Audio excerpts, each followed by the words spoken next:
دوسری بات، جناب نبی کریم سے فرمایا کہ رمضان کے اندر 2 چیزیں مانگا کرو، ایک جنت مانگو، دوسرا جہنم کی آگ سے پناہ مانگو۔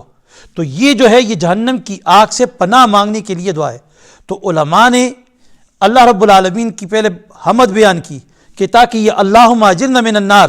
اے اللہ تو ہمیں جہنم کی آگ سے بچا دے،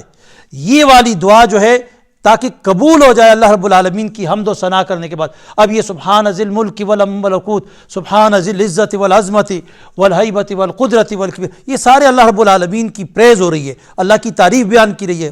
اس کی پاکی بیان کی جا رہی ہے، اس کی بڑائی کو بیان کیا جا رہا ہے۔ تو یہ ساری چیزیں بیان کرنے کے بعد پھر کیا ہے، نمازی کہتے ہیں اللہم اجرنا من النار، اے اللہ تو ہمیں جہنم کی آگ سے بچا دے، یا مجیرو یا مجیرو یا مجیرو۔ تو گویا اس پوری تسبیح کا اصل جو چیز ہے وہ کیا ہے، یہ سنٹنس ہے، یہ